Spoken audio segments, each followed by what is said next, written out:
இந்த பனிகாலத்துக்கு ஏற்ற மாதிரி நல்ல மூட்டு கை கால் வலி இதெல்லாம் இல்லாமல் நல்லா இதமாக இருக்கணும் அப்படின்னா இந்த ரசத்தை தூதுவளை, முடக்கத்தான் இலை, துளசி 3மே சேர்த்து இந்த ரசம் வச்சு குடிக்கும் போது தொண்டைக்கு நல்ல இதமாக நல்லாயிருக்கும். உடம்பு கை கால் வலியே இருக்காது. வாங்க இந்த ரசத்தை நல்ல டேஸ்ட்டாகவும் ஈஸியாகவும் எப்படி செய்யலாங்கிறத பார்க்கலாம். நம்ம ஈரோடு அம்மாச்சி மசாலா வகைகள் எல்லாமே ஃபர்ஸ்ட் குவாலிட்டி இன்க்ரீடியன்ட்ஸ் தான் பயன்படுத்துகிறோம்.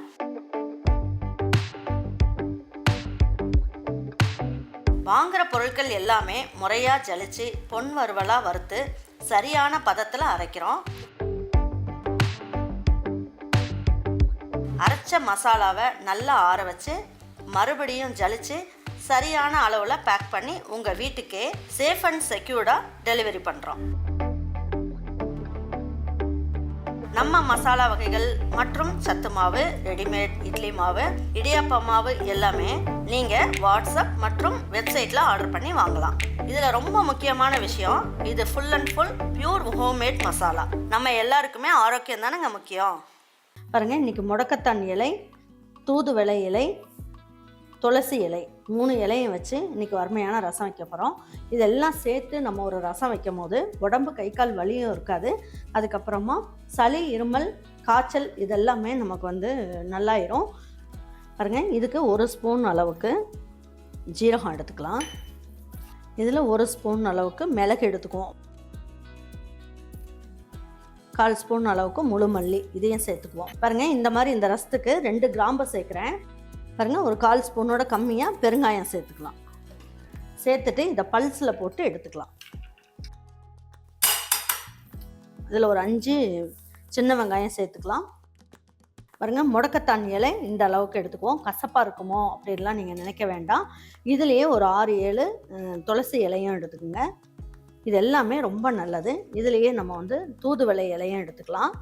உங்களுக்கு எந்த அளவுக்கு கிடைக்குதோ நீங்கள் இதில் சேர்த்துக்குங்க. சேர்த்துட்டு இதில் என்ன பண்ணுவோம், 2 காஞ்ச மிளகா சேர்த்துக்குவோம். சேர்த்துட்டு இதை பல்ஸில் போட்டு வந்துடலாம்.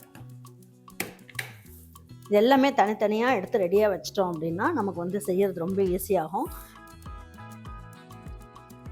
பாருங்கள், இதில் நான் என்ன பண்ணியிருக்கேன், இந்த தோலோடைய பூண்டு ஒரு 7 பல்லு பூண்டு, சின்னது பெருசாக இருக்குது, அதனால் நான் 7 போடுறேன். உங்களுக்கு ஒரு 6லேருந்து 5 பல்லு பூண்டு இருந்தாலே போதும்.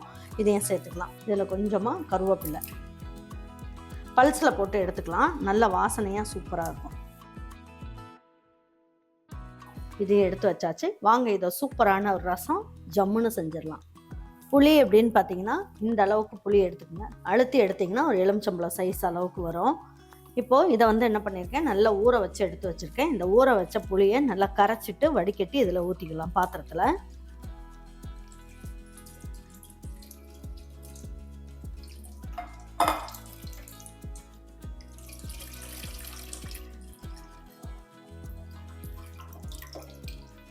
தேவையான அளவுக்கு உப்பு சேர்த்துக்கலாம்.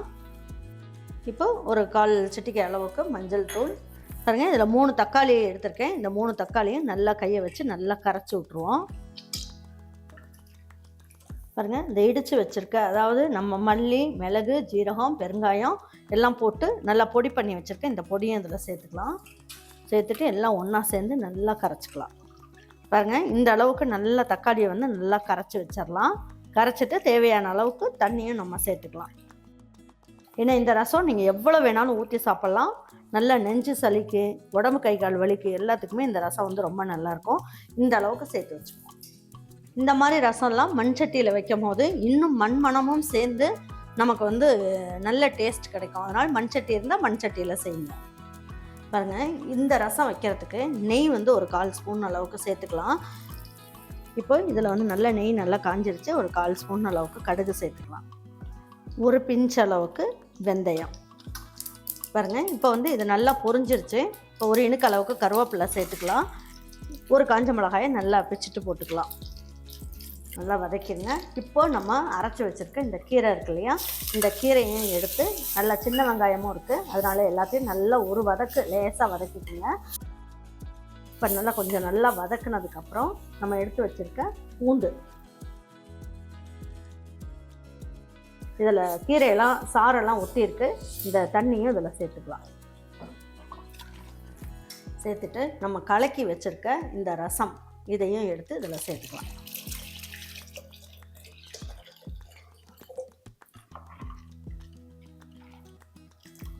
இதை நீங்கள் டம்ளரில் ஊற்றியும் குடிக்கலாம், சாதத்தில் நல்லா தலை போட்டு பிணைஞ்சு சாப்பிட்லாம், ரொம்ப நல்லாயிருக்கும்.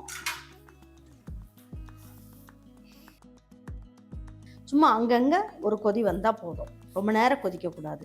கொதிச்சா இதோட மருத்துவ குணம் வந்து குறைஞ்சிரும். இப்படி சாப்பிட்டோம்னா தான் ரொம்ப நல்லாயிருக்கும், கசப்பு சுவையே இருக்காது, ரொம்ப நல்லாயிருக்கும் டேஸ்ட்டு. பாருங்கள், லேசாக இப்போ கொதிக்க ஆரம்பிக்குது, பபிள்ஸ் வர ஆரம்பிச்சிருச்சு